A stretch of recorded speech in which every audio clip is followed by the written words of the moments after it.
Hi, everybody. Welcome to another Run Wild with Us, Ask Us Anything. You are here right now with me, Lisa Kastner. I'm the founder and executive editor of Running Wild Press, and I'm here with one of my favorite editors, Chris Major, and we are here so that you can ask us basically whatever you want. If you have a question, just go ahead, pop it in the comments section, and we would be thrilled to answer your questions. Yes. So, if you are watching this as well, and it is not between 4 p.m. Pacific time and 5 p.m. Pacific time, or 7 p.m. To 8 p.m. Eastern time, it's not a big deal. Go ahead and pop your questions in the comments section, and we will be more than happy to come back and look at them and then answer your questions in the subsequent week. Now, to demonstrate that, we actually did get a couple of questions on the sly this week. So I figured we could kind of talk about some of them. And I also want to let everyone know, so I apologize right now if I come across as a little bit sluggish. I actually just got my first Pfizer COVID Yes. vaccine at 1 o'clock today. So it's just starting to hit me. Like I'm a Yeah. little bit tired. My arm's getting a little bit like achy, if that makes Yeah. sense. Yeah. I felt like that too. Really? Yeah. What were your symptoms? And like how I long did it last? I was just sore. I was just really sore. In a bunch of different places. But it was a day. Like the next day, I think my arm may have been sore the next day. Mm-hmm. But outside of that, it was like the day I got it, and then next day I didn't have any. I was back to normal. Nice. Um, Yeah, so far it's not bad. They had us sit and wait. It was really well organized. I want to put that out there. I yeah. mean, for all the horror stories that you hear, honestly, I was like, I maybe waited 5 minutes, like something really super easy. They were really fast.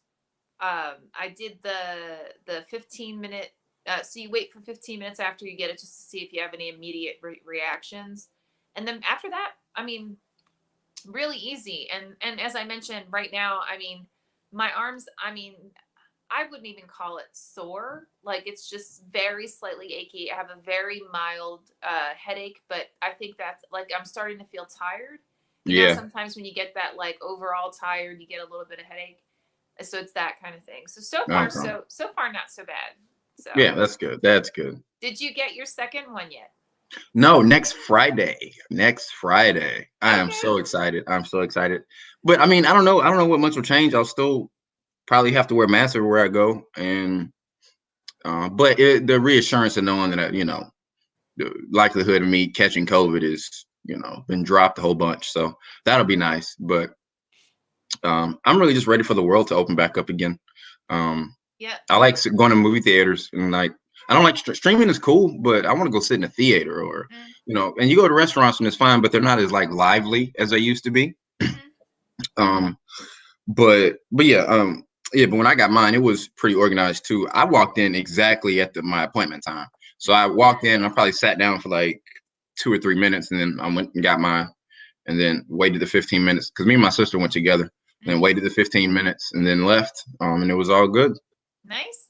Yeah, it's so funny. I didn't think I'd have this kind of an emotional response, but I felt elated. Like it was like, woo! Yeah, Thank God, and because I had someone comment to me that if after she got both of them, it just felt like suddenly the world opened up and she could do anything, and she knew yeah, better, right? Like she knew better than to go running around and acting like a fool. But you do have that urge. I'm just you saying, do. You do just right? walking around like you do. You like, man, I could go back to my regular life the way it was, and but you can't. You No. can't. But maybe by I don't know, mid late summer, it'll be more of what we're used to, and Right. we'll be out of it. But I think getting the shot is kind of like, oh, I see the light at the end of the tunnel. We're almost out. You know? Exactly. Yeah, and it's funny you mentioned theaters. One of my all-time favorite theaters, my husband and I would go there constantly. ArcLight, so it's like an art house theater. Okay. And the one in Hollywood, a lot of times would have Q&As with the actors and directors, and I mean, just like a whole lot of fun. And they announced that they're closing permanently, and Oh, geez. Oh my gosh, it is such a heartbreak because like even on when I lived on the East Coast, there were theaters that were like that. That I mean, they were your go-to. You know, like you knew you were gonna spend all day and all night just hitting one movie. You know what I mean? Like after Yeah, another, and you were gonna live off of popcorn and hot dogs or whatever it was gonna be. You know, right, and that was just like such a joy. um and so anyway, so I'm praying that somebody is going to come in and save them, or something, you know, right. will happen. Otherwise we're going to have to come up with our new go-to's. So Yeah, I had one like that in Montgomery in undergrad. There was this kind of small theater that you could they played all these independent films, and that's what I liked because you get to go and kind of see things that aren't like these big blockbuster movies or really big commercial movies. They were just more indie, smaller. mm, Um, actually could go there and see short films instead of just like these matinees, these big movies. But yeah, we have. I think it's still open. I'm trying to remember the name of it, but I can't remember. I think it's still open though. It's right on the same street as my old college. But wow. uh, yeah, it was nice. I hate that for you because I know the feeling. Mm. Being able to go to the movie theater and just chill, and especially like hopping from one movie to another. Um, And like yeah, so it's like there's something about the vibe of that theater. It's like your place, you know. yeah, Yeah. So, uh, oh well. Um. So anyway, all right. So let's talk about. We did get a bunch of questions, but before we go to the questions, there was a question that came up with one of our authors, who I'm not going to name because I didn't ask the individual before uh, bringing it up here. But what's interesting is in this author's novel, she does references a lot of songs, right? And it turns out that for songs and song lyrics, they're oftentimes they're licensed. And what that means is that you have to go back and check who owns the license to find out if you have to pay them in order to reference the song lyric.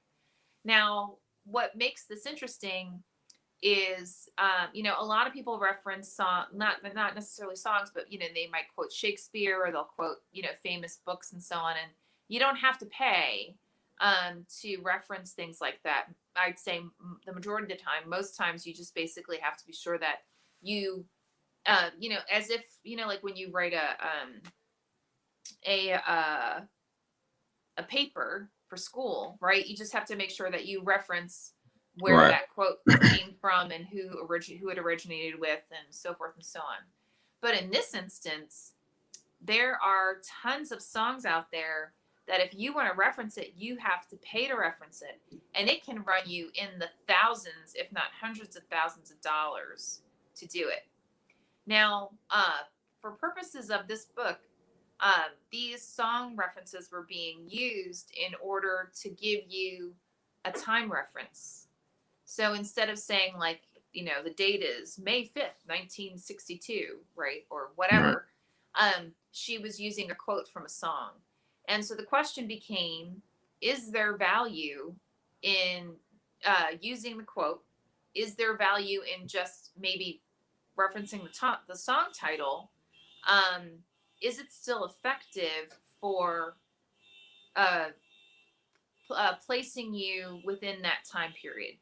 Did I articulate that Yeah, well? yeah. Okay. So I don't know, Chris. What do you think?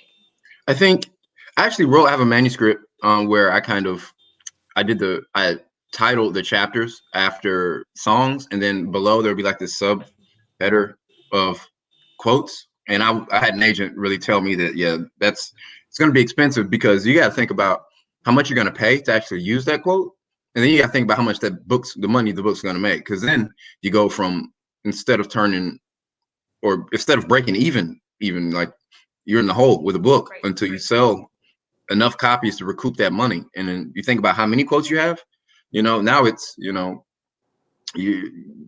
yeah, for me, and I get the sentiment wanting to do it, but it just doesn't make a lot of business sense in my opinion. And I think even just stating the song's title, I think you can do that. I think even then, like that works if you contextually, like I think if you contextualize it, I think it can work really well. But as far as using the lyrics, yeah, that's a lot of red tape, but that costs a lot of money, and especially depending on the song and the artist, because tiers to kind of artists, popularity and stuff like that. So, Mhm. I'd imagine you wanted to quote a Michael Jackson song, think about how much that cost you versus, more independent singer songwriter. So uh, that's just get my opinion on. But I mean, I think we've all been tempted to do that though. Um, Books, movies, music. But yeah, there's got to be some point of reference. But yeah, as far as the licensing, having to pay all that money, I mean, I'm trying to think in my head a situation in which it'd be worth it. Um, Yep. but I can't off the top of my head. Um, Yeah, I mean, honestly, I'm with you for, in my opinion. Well, first of all, understand, anybody watching, understand it is very unlikely that your publisher is going to pay for it. So first, get that out of your head, because I know that's the first thing that someone's going to think is, well, I'm going to sell it to a publisher, and that publisher, I'm going to have that publisher pay for it. Probably not. To Chris's point, unless the publisher looks at it and says, "Oh my gosh, I'm going to make, $1 million off of this," right? Because and some for some reason that quote makes all the difference. Where when you read the quote or you read the song reference, it somehow takes that chapter, takes the book to a whole nother level, and they already believe that the book is going to come back and make in the millions. They are not going to pay for it. So, right, just be aware of that. I've heard several authors in the past reference that they thought, oh well, I'll just have Random House will pay for it. Mm-mm. Unless you are a really well known author and this is part of like your thing, your shtick, right? Like people know you for not for your for being an author and also for being like a huge song fan or for referencing songs a lot in your stories, or how maybe your stories are often inspired by songs.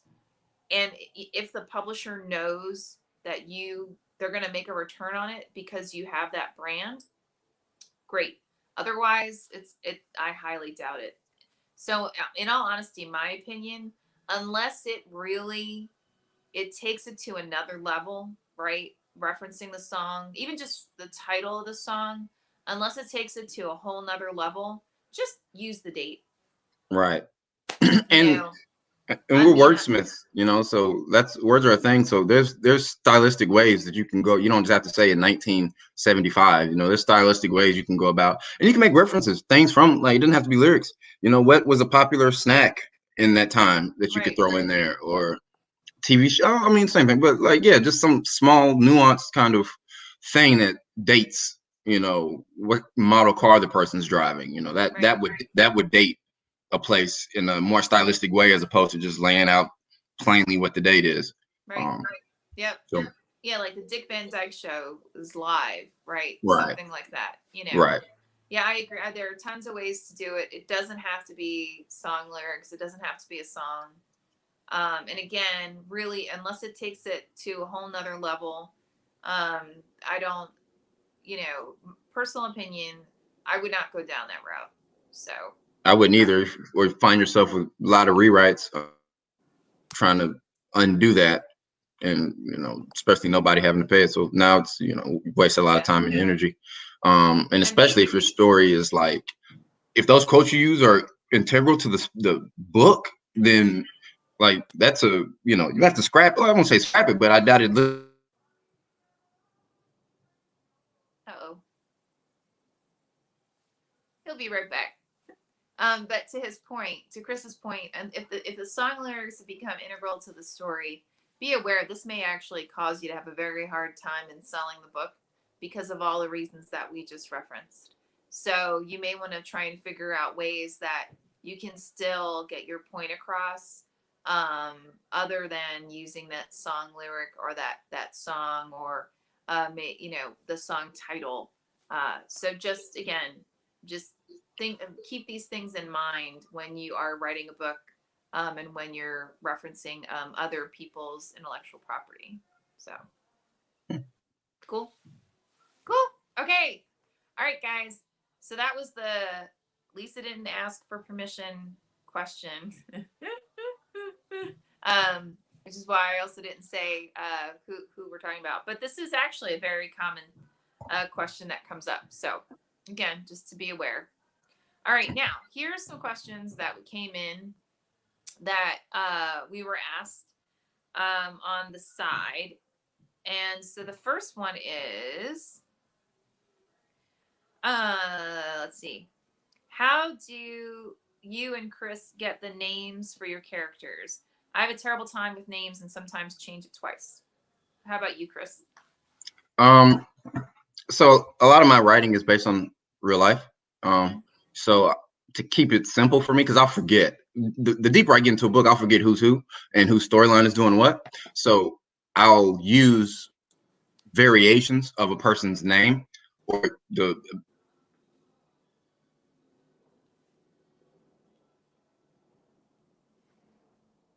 first initial, and I'll forget who's doing what. So I just use variations of kind of real people's names or people that remind me of this character, and that's how I do it. Mm. So I'm a super nerd, as if anyone would be surprised by that comment. So if you actually go back and you look at any of my writing, all the characters' names, including their last names, look at what the meaning is of the names. So I had the last book I wrote called Cure. The primary character, her first name is Jane. Because she was an orphan, and so I needed a generic female name, but her last name references what her origin is, which is she's a shapeshifter. She's a werewolf, and she doesn't know it. And her last name actually does reference being a shapeshifter, being a werewolf. It's just the that terminology, but in a different language. So I do that kind of stuff all the time. I give you these hints as to the characters' backstories and to their origins within their names. So it's a kind of a fun way for you when a character is first introduced, for you to go back and look up the words, the last names and the first names of the characters, and that'll kind of give you an idea of, is this the bad guy? Is this a good guy? What are they really about? So, Right. mm, Right. So yeah, I think that's a good way of looking at it, and especially kind of the name meanings. I like that. I've done that before. For protagonists, I'm actually doing it now for protagonists. I have, but I've done it with other characters too. Just kind of wanting to say something about this person's personality, say something about the things they like to do, or kind of things that have to do with the plot. Because I think I'm trying to think. There's plenty of books where main characters will be named after like other mythical characters from Greek mythology or from other just books, anything that kind of gives an idea of this person's trajectory throughout the narrative. So I think it's a good idea to kind of do that. I've only done it once, but I can now thinking about it, I kind of like that approach a little bit more. it helps me remember their names, because to your point, if I just use a generic name, I'm never going to remember it, and so I'll just keep changing the name as I'm writing it. So that's Right, kind of silly, right? It's kind of right, easier to just give it a meaning, yeah, almost like your parents do. You know what I mean? right. Like we're all named after somebody or for a reason. So, may as well leverage that. So, all right, let's see. Looked over the dates for novella and short stories, so I have to wait till June and July to submit. Yes, you do. So, my suggestion is we have both an anthology for novellas and short story anthologies for Running Wild Press, and we now will have anthologies as well for Rise. So if you are a person of color or you're from another underrepresented group, then go to our website at runningwildpress.submittable.com, and you can see all the different submission forms that are available. And it should also tell you when the forms become available. And man, go for it, because we are hungry. We want your stories. We can't Yes, wait to have them. And we want to have a good time, right? And we want to have a good time with you and the fantastic ideas and stories that you have. So, oh, and by the way, Those submission forms, they're only open for a month. So keep that in mind, that you want to make sure that you've got it on your calendar when to submit for those anthologies, so that you don't miss that 1 month window. So cool. Okay. Saw where Rise says they look for underrepresented people, etc., and people with disabilities. Regarding disabilities, are you looking for people to tell their stories about overcoming one, mental or physical, or people who have a disability who have written a story novel in one of the genres? So I'll be honest, my bias is toward the latter, people who have a disability or who have written a story or novel, uh, uh, and have written a story or a novel in a genre. That's the preference, because the whole purpose of Rise is so that instead of like me writing as if I'm a Native American, I'd rather have someone who's Native American writing from their perspective, Right. right? Because Yeah. I don't really understand what it means to be Native American. I can observe, but that doesn't mean I know what it's like. So I'm going to go back to the story I told, behind, for me, why Rise really resonated. So, so I grew up in Camden, New Jersey, which is one of the most dangerous cities of America in America at the time, and a highly an area that was highly populated, with those from more diverse backgrounds. And my best friend growing up, her mom was from the South, and her dad was from the South. Her mom was white, her dad was black, Yeah. and we would go to the mall, right, all the time, because that's what you did. Because when I was a kid, you really kind of couldn't do much else. You basically would go to the park and you would go to the mall, right? Yeah. Definitely the mall. So when we were little, I mean, she was about a year and a half younger than me, something like that.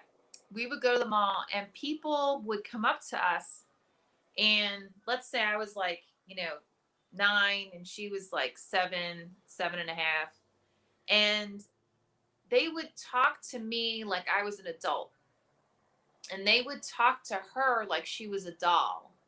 Oh wow. And I didn't understand what was going on. So like people, adults wouldn't, they would talk to her, to our parents, and they would talk to me like I was a person, but they would talk to her like she was an object. That's the best way I have to explain it. And I never understood why. Like I was like, why are they doing that? That's ignorant. Like why do that to somebody? And I actually asked. I think I asked my mom or my dad, and from what I remember, they tried to explain it to me, and they couldn't. They couldn't really, like. I think they were just surprised at first that I even noticed that. Yeah. And then what's interesting is, fast forward to about maybe 10 years ago, and her name's Heather, and Heather and I were on social media, and I talked about this, and that how you never really can understand someone else's experience unless you're in it, right? Um, and her response was she didn't think anybody actually ever noticed that before. But like obviously she did, and I to this day, like that, it's horrifying to me that people Yeah. do that, right? So the point of that story is, I want Heather to tell the story of her experience, not Lisa's version of what I think it must have been like. Right. That makes sense. Yeah. Yeah. I think especially come yeah, anytime you come from well they call kind of in universities the other, it's kind of Mm-hmm. like you have to that's a perspective unique to that groups or subgroup, and there are small nuanced things that people don't pick up on, that like me as a black man, like I could go into a room and I can notice kind of racially charged microaggressions where Mm-hmm. people who aren't black or people of color wouldn't necessarily pick up on. It'd be like, what do you mean? But when the thing happens, you know the intent for why it happened, like because it's a double kind of consciousness thing. Like you have to when you're a minority or part of that other, you have to understand that you are you, who you are, and then you are who everybody perceives you to be. Yep. And so when you try and write from that person's, when you're not that person and you try and write from that perspective, I'm not saying it can't be done, but again, when you write to the 95% who know. I mean, the 5% who know, not the 95% who don't. So anytime you're writing outside of your like sphere, you better know, because if you don't, you're gonna blow it. And then you blow it. Now we're questioning your credibility as a writer. Now we're not going through your work, and we're not buying into you anymore, which Yep. or your voice. So you can't blow it. You really have to know what you're talking about, and that's typically why they say write what you know. That's typically why I would say you do want a story, like with your friend, biracial girl. You do want a story. Hard to tell that story. If somebody else were to tell that story, I mean, because I don't know, I wouldn't say people have done it before, sure, but you have to know. And if Yep. you don't know, then uh yeah, you blow it. You blow it. Yeah. And And to your point, like I ask authors, friends of mine who are very well known and who write it from other perspectives, right? Either they write from other genders, other like gender associations, like someone who might represent themselves or view themselves as transgender. They may write from the perspective of someone who is from a person of color, or maybe they're an immigrant. You know what I mean? And possibly represents a group that's really not well either perceived or treated. Actually, I would say both. yeah, Because typically, if they're not perceived well, they're not treated well. right. Um, and the answer is they do a crap ton of research, right? And Yes.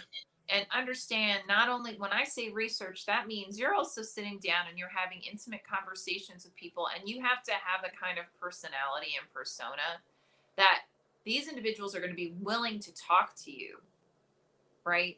Because if you are going to sit down and talk, so like if I'm going to sit down and talk to Chris, and I've decided, Chris, I'm going to write a story from the perspective of a black man, right? Right. And who lives in the South. So this is what the story's about, and this is what it's like.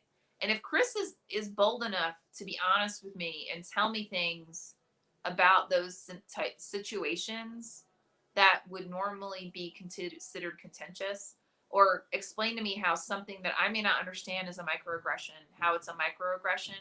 If Yeah. I get defensive, Chris is going to shut down, Right. right?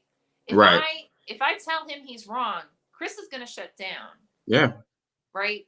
And I don't And mean just Chris. I mean anybody. You do that to anybody, they yeah, are going, because you are not giving them a reason to be honest with you. because when you get defensive, what that says is, you know, it's yet another negation of how you feel. It's another kind of invalidation of, like, essentially to say, I want you to tell me your perspective so that I can understand. And you tell that perspective, and it's like, no, you're wrong. And it's like, well, there's no point in talking to you, because you're not, at this point, you're not listening. At this point, it's more, or not listening to learn, listening to understand. At this point, you're listening to uh like rebut, to say something back, or to prove how you are not part of that group. That Mm-hmm. because as a minority, you always appreciate when people sincerely.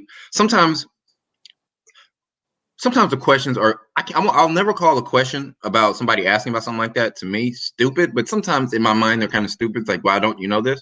But I Right. have to remember, I have a responsibility too, to, if people are genuinely asking sincerely, like, there's a ignorance there they're trying to do away with. So I have to kind of be a little bit more, I have a responsibility in that conversation too. So with that, but yeah, if you shut down, I mean, if you get defensive, I mean, it defeats, I don't want to talk to you anymore. I don't That's want right. to tell you this anymore. And I'm not gonna, and maybe we talk, but it's not, you wouldn't get everything. So you do have to be open, and there has to be a level of compassion and empathy going, that you have. Like, I think you said it, like, some personality, like, it's, everybody can't do that. Everybody can't come and sit down and be told how their subgroup may be a problem to my life, or her life, or his Mm-hmm. life, or their life. So it's definitely a personality you got to have to go in and say, tell me about your experience. and I'm going to take your experience as truth, right? Because it's your truth.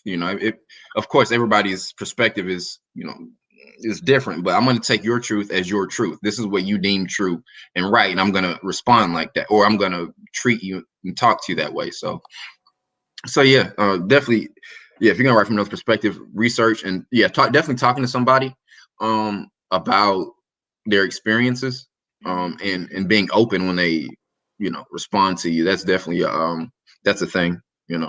And don't, that doesn't mean you can't ask follow up questions. It doesn't mean that you don't ask additional questions, right? It's just be aware of where your questions are coming from. And if you realize that you feel yourself getting defensive, then my suggestion is, you know, just open, be open, just openly listen, and then ask if you can come back with questions in the future so that you can digest what you've been told, right? Right, Because sometimes the defensiveness is coming from a place of what could come from anywhere, right? But it's because for whatever reason the individual's taken the feedback personally and not for what is intended, which is for understanding, right? right, And you know, understanding, in any situation, oftentimes can be really difficult, right? It's Chris, to your point. I mean, it's not easy to hear that, like when this comment's made or when that comment's made, and there's slang in our society that originates from racially charged and from really negative and awful reasons, and you right, you just may not know it, right? right, Um, and if the individual's not aware of it, all the person's doing is trying to make you aware so that you know why when you say some, I don't know, something, which obviously I'm not going to think of anything right now, but mm, uh, but you say something and then someone says to you, like, you may not want to say that because of X, Y, and Z, right? But right. turning around and being like, "Oh, it doesn't mean anything. Don't do it." Mm-mm. No, they Yeah, just that's not. informed you. They're trying to help you, right? So, Yeah, definitely, definitely. And you definitely got to be sensitive to that. I know the day and age we're in, there's a lot of people are like, oh, people are so sensitive, and it's like, no, I think people at this point are just not being quiet about certain stuff that you know may happen like that. When referring to them, as far as your example you just used, but it again, just kind of circle back. It gets tricky writing outside of kind of your own two ears. Um, you definitely got to talk to people, research. You got to be a good listener. mm, Because a lot of times, a lot of our communication is not always what we say. So a good bit of it is what we don't say. agreed. And so being a good listener is twofold, not just, oh, I heard what you said, but wait a minute, in that situation, I heard what you didn't say. And that is key to kind of understanding kind of the other's perspective as well, hearing the things that they're not saying, the things that you would say, or the things that people would say. Why didn't this person say that? Like, what's going on that would, did they think about it? Is it something that comes across their mind? Is it something like, so yeah, it's just as important to listen for what people, uh, especially for this, but in general, but when writing outside your perspective, listen to what people, don't say. Because sometimes you don't have to, that's a question you don't have to ask. You notice they didn't say it, and considering context, it's like, oh, I don't have to ask that question. I know this, so I can. So now it's kind of like asking one question and getting a bunch of answers that let you know um, more of what you need to know to take that chance. Because make no mistake, it's a gamble. Like that's all it is when you write outside of your kind of uh, your perspective. It's a gamble. Like me, I'm writing part of my book now from or trying from a woman's perspective, and I have to talk to a lot of people. Like I have to call friends. Hey, what would you do? Like I had somebody just explain like just certain relationships I had with friends and family members. Like one girl, geez, it's crazy. Or talk to my sister about it because I'm really trying to. I can never get in that headspace, Mm, but because that's the research and having to talk, having to listen, and even with me, it's kind of. I guess I am a good example of this. It's kind of painful sometimes because when people are being honest with you, you start to realize um yourself like, oh geez, I do this, is this a microaggression, Mm, and I think your mindset going into it, I think for me, I've always known that just I've never had a problem with correction. If I'm doing something that offends somebody, or if I'm doing something or saying something that hurts somebody, I've never had a problem correcting that behavior. mm, Um, but it does still sting if somebody were to tell you that, yeah, this is really annoying thing, or this really, um, this thing that I don't like, that angers me or whatever. You do that, and then it's kind of painful. It stings. So it's easy to try and be like, you know what? No, I don't. You know, um, uh, uh, uh, you know, it's easy to try and protect yourself from that sting. Heck, it's even easy to shut down sometimes. But I think if you're really interested in kind of learning from that perspective, then you kind of swallow that one, and you keep going, and then uh, so yeah. But yeah, it's interesting we're talking about this because I'm actually writing from a female character's perspective now, and it's definitely been uh, lessons in learning. mm-hmm. But you got to be open to it when you're trying to do that. So, and I could blow it. I could very well blow it. But that's what I'm trying to do. My due Yeah. diligence and my research, and talk to real people, not just read black ink on pages. You do that too, but actually talk to people to get everyday walking around experiences. I mean, and it's funny, we've turned down stories because it was clear, it was just one cliche after another. It was clear that whoever wrote it, I mean, even if they did get a like a sensitivity reader, also be aware, if you're asking somebody to be your sensitivity reader, and you're not willing to hear the feedback they're giving, they're not going to be honest with you. I mean, Right. that's just how it is, right? And this is true not just in terms of writing from a different gender, or writing from a different cultural reference, but like, I remember in gosh, a couple of years ago, for I think it was for one of our novella anthologies, there was a submission where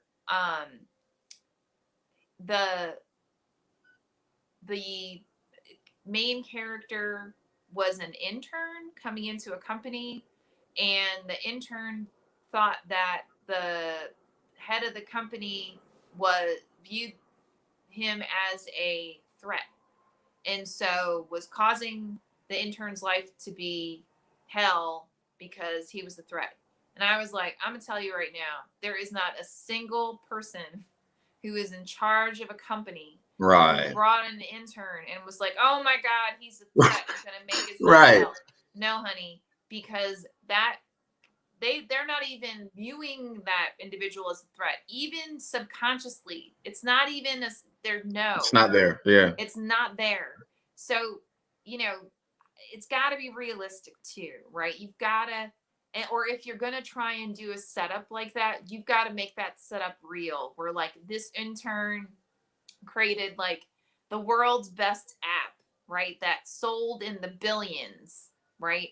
And even then, the head of that company is not going to bring that person in as an intern. They're going to bring that person in some other capacity because they want to Right. leverage that individual's knowledge. That's the whole Right. reason for bringing them in. So you really, I mean, think this stuff through, guys. You know, I,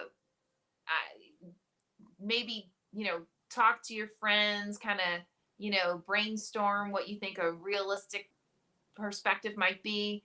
Or if you're going to do something that's that wild, make sure you do a lot of setup so that it makes it palatable. Because I mean, it was like I read the first page and called bullshit and was like, boop, out. Yeah. It's Right. Right. like it wasn't even worth continuing reading. Just so think along those lines. So Yeah, and I found that too. Typically, writing the it doesn't get better as the book goes along. People think it does. It does not.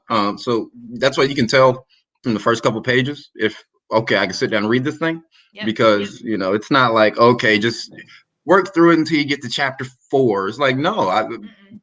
it doesn't get better. It doesn't work that way. Um, Mm-mm. yeah. No, So you need to do yeah. your So setup. right. Absolutely. Yep, totally agree. All right, guys. So it is 4:41. You are here with I'm Lisa Kastner. I'm the founder and executive editor of Running Wild Press, and I'm here with my cohort in crime, Chris Major, who is one of our editors, and also my cats who always decide that they have got to be in the main Yeah, stage the whenever we stars. do this. They are. They're the true stars. If you have a question, please feel free to go ahead and pop it in the comments section. Chris and I always go back and we check throughout the week. So if you're watching this after the fact, it's not a big deal. We're always going to go in and check. So, okay, now that I've said all that mess, um, what else is going on? Me, jeez, this week's been kind of nothing eventful for me. Uh, Sent out some applications for some stuff that I'm looking to do with my writing. It's so crazy. I have a lot of people in my life who kind of support my writing, Mm-hmm.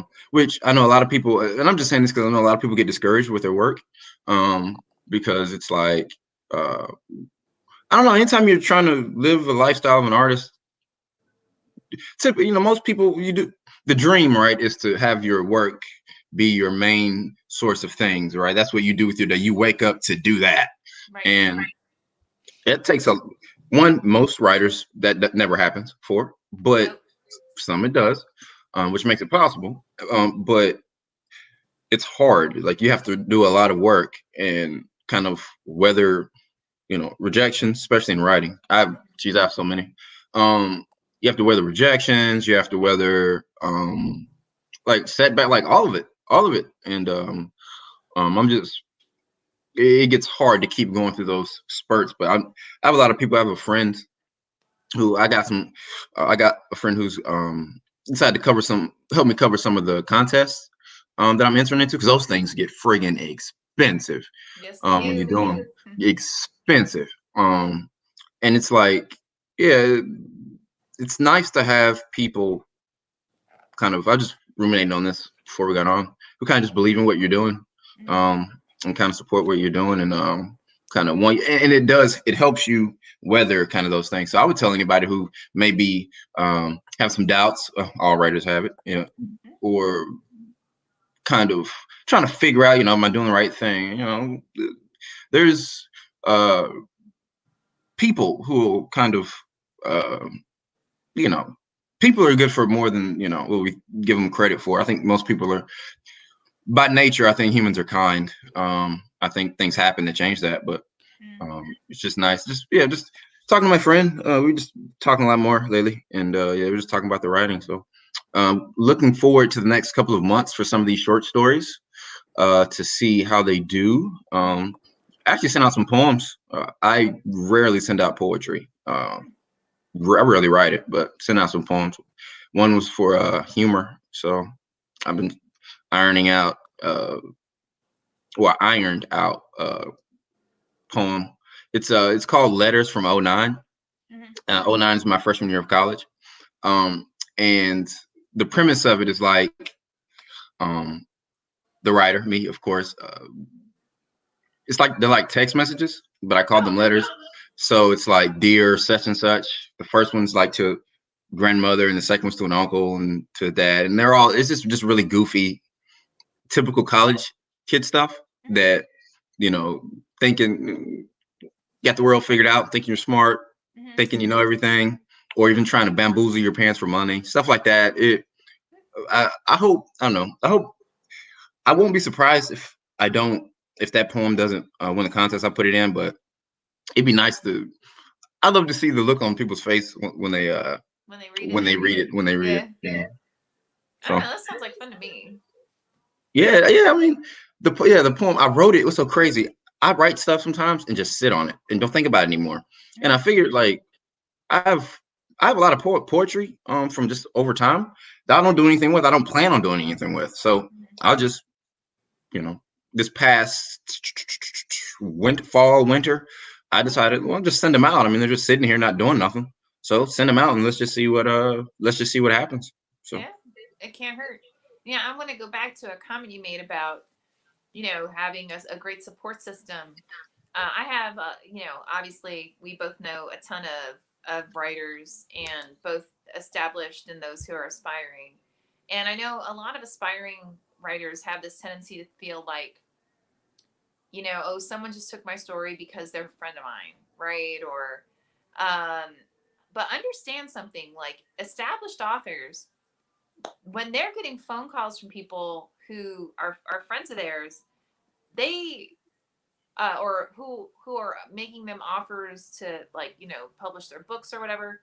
A lot of times they're getting phone calls from friends, because Yes. it's just like any other industry, right? The longer you're in it, the more people you know, the more they get to know you, they get to know your work, they get to know your style, they get to Right. know. So when they're calling you, it's not just about the piece, it's about what they know the potential of that work can be, right? Right. And I mean, I know that's we've done it. We've accepted stuff in the past that had potential because we knew that the author would work at it. So yeah. I'm sorry, what were And you saying? no, I was reading David Sedaris. It's funny that and he was talking about the New Yorker, and he was like, basically, the New Yorker is not submit to us and we'll get to it when we can. The New Yorker is, we're gonna call you if we want something from you. Mm-hmm. And so uh, that's definitely true. I think a lot of people um, are like, somebody, it's not real, it's not valid if I don't, you know, um, kind of do it on my own. And to some extent, there are some things you have to do on your own, but that's more towards craft as opposed to getting an opportunity. Mm-hmm. Um, and maybe sometimes they extend opportunities because that and craft can go hand in hand. But um, yeah, if somebody offers, you know, publish your story, I mean, yeah, I mean, that happens. Or if they ask, hey, submit to us, kind of give you the wink and the nod, that Mm-hmm. we'll give it a shot, or we'll, take a good look at it and seriously consider publishing it. That's as long as your work gets out there. It's not about, the work will speak for itself. If it's good, it'll speak for itself. If it's bad, it'll speak for itself. It doesn't Yeah. matter. You just want readers. That's all any writer ever wants, is an audience. That's all. That's it. That's all we want. It's half time it's not even about money. It's about people reading your thoughts and thinking something of them. No matter what those uh, thoughts are. So yeah, if somebody's offering you an audience, I wouldn't look at it as, oh, geez, I'm not good enough to do it on my own. It's like, no, I mean, obviously you are. This person just wanted to help. Yep. Um, so yeah, And I'm with you on that. and you're making it easier there. And sorry for interrupting. No, They're not coming to you because you're buddies and you went out with for beers the other day, right? They're coming to you because they've read your work and they know that they know it's got a lot of potential, or they know that or they're fans, right? And so it doesn't matter if maybe you haven't been published a lot or you haven't been published before. You know they're making you a genuine offer, and it's okay to accept it, right? yeah, It's also okay, don't be a dick about it. Because right, you know that's another thing where for whatever reason, uh, and I'm not going to say that everybody does this, because they don't. Not everybody does this, but sometimes when people get an offer like that, or maybe they win an award or they get some kind of acknowledgement, then all of a sudden they start acting like they're the Queen of Sheba or something like that, right? yeah, You are one of millions in lot in our lifetime who have gotten acknowledged, and that's not to downplay it or to make you feel like crap, but just to like know that yes, you are fabulous, and there are a lot of other people who are fabulous too, and we can all learn from each other and we can all enjoy each other's stories. It does not mean that all of a sudden now you got to have a big ego and walk around like your shit doesn't stink, because everyone's shit stinks. Just putting that everyone. out there, right? I don't know anybody whose poop is like roses. Nope. Yeah, It does not happen. So, right. you know, accept the compliment, and then when they come to you and say, hey, here's some revisions or suggested revisions, understand it's everybody gets asked to make revisions on their work. everybody, I don't care who it is. It is just it's the nature of simply of telling a story, right? Yeah. Everybody gets suggestions for improving their piece. I don't care who it is. And when they don't, like I've literally had world famous authors comment that they found out, after they had published a piece, they found out that the author, or not the author, the agent or the editor had some revision suggestions, but were intimidated to provide them. No, Yeah. no, provide them. Now, again, if you're the editor and you're providing the revision suggestions, don't be a dick about it, right? Provide the feedback in a way that you yourself would want to get it, Right. you know? And for me, I encourage all of our editors to give, like, ask open-ended questions for different sections to get the author to think about that part, right? Right. And or and then if the author doesn't understand, give them a couple of suggestions on how to make that revision, and then allow the author to do what they feel is right for their piece. Yeah. And to kind of piggyback off what you were just saying, as far as the notes, everybody, to be honest, I prefer notes. One, because it says somebody really engaged with your work. They didn't skim, for fact they didn't skim through it. You know that they didn't, you know, half-ass reading it, didn't think about it. They read your work and they sat and they thought about it. Yep. So that's one good thing about notes, getting them. And I'm really open to notes from a lot of people. The people I trust and they give me notes. I'm like, okay, I'm gonna take this seriously. You're the author. You don't have to make all of them. Like, you're the last authority on that. But it, it's wise because everybody gets them. It's wise to be open to them. And if it's hard for me to come up in a scenario in which an editor is intimidated to give notes because uh, like Well, I mean, that's your job, like that's your point, like, what I'm saying, like that's what you're here for, not to say, oh, it's like it's every writer thinks, once they get to a final draft or their version of the final draft, that it's perfect. Like, mm-hmm. the editor's job is to come and save us from ourselves, and it's like, if you're not gonna save me from myself on the page, then at that point, it's a waste of time. I wouldn't be, if anybody's editing, yeah, there's definitely no need to be intimidated. There's actually a bit of responsibility that comes with editing, and a lot of trust between the writer and the editor, because bad editing will have you looking like a clown, honestly. So I And wouldn't, sorry, to piggyback off of what you were saying about, you know, um, the wanting edits. Like, we've mhm, gotten manuscripts where I've literally had the authors come to me and say, are you going to make me do revisions because they felt like the piece was 100% complete.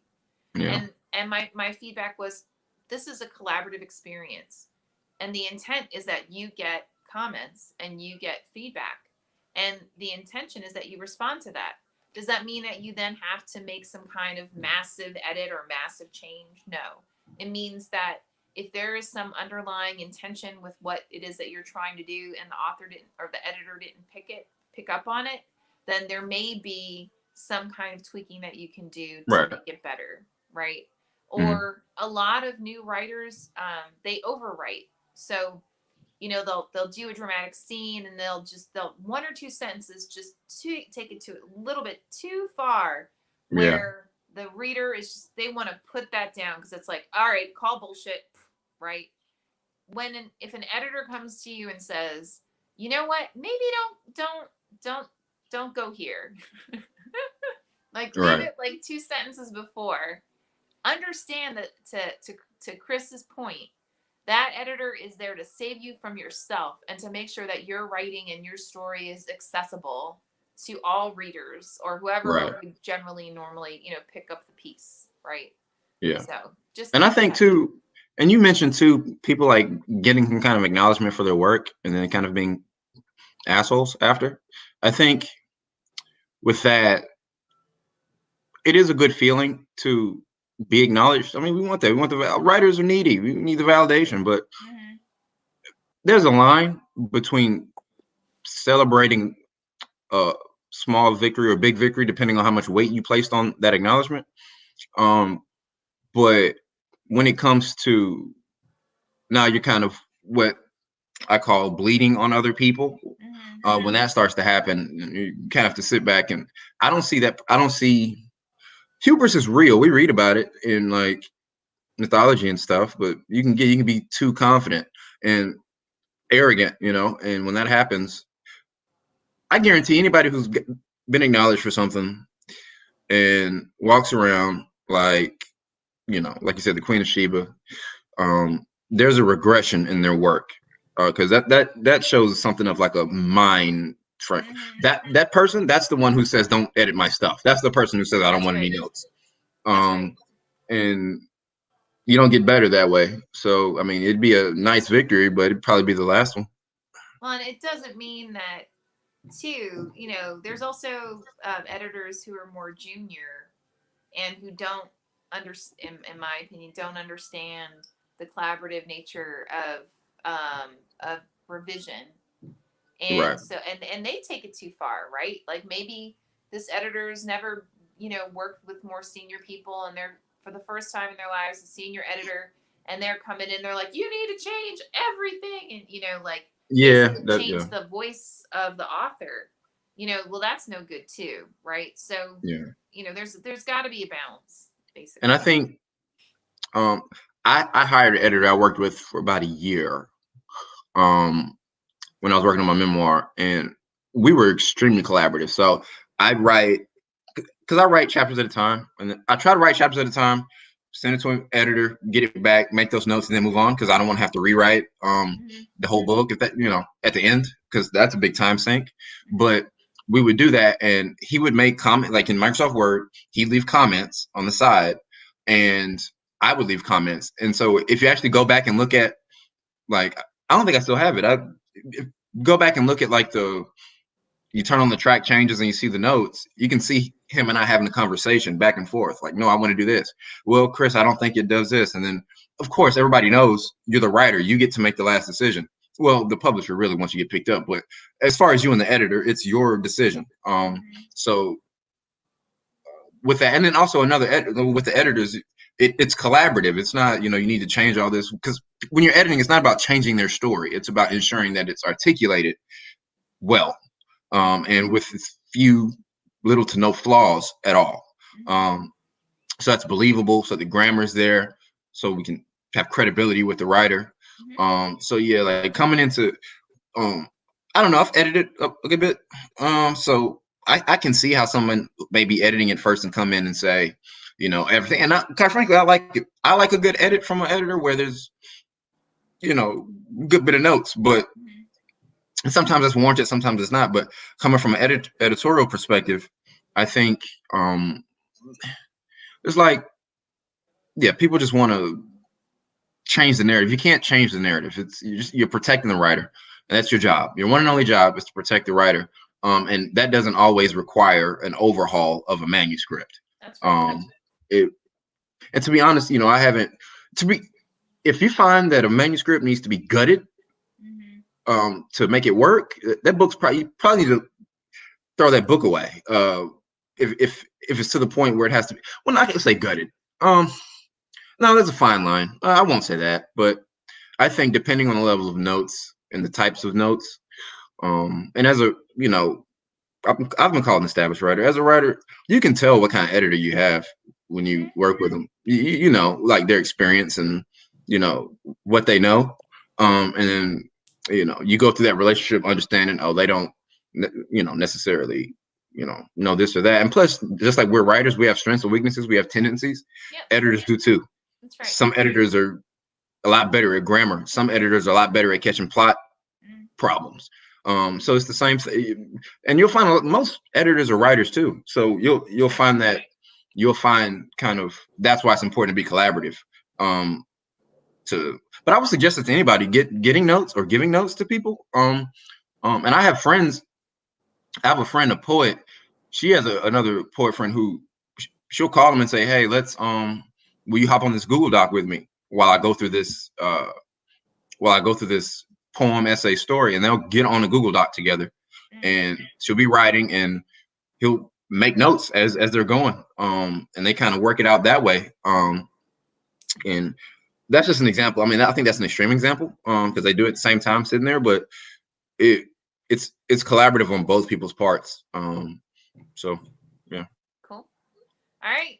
With that, I'm going to thank Chris again for another fabulous Ask Us Whatever You Want. I'm Lisa. This is Chris. We're here from Running Wild and Rise. And you can join us every Wednesday from 4 to 5 p.m. Pacific time, 7 to 8 p.m. Eastern time. And we'll see you next time. All right. See Have you. a great one, guys.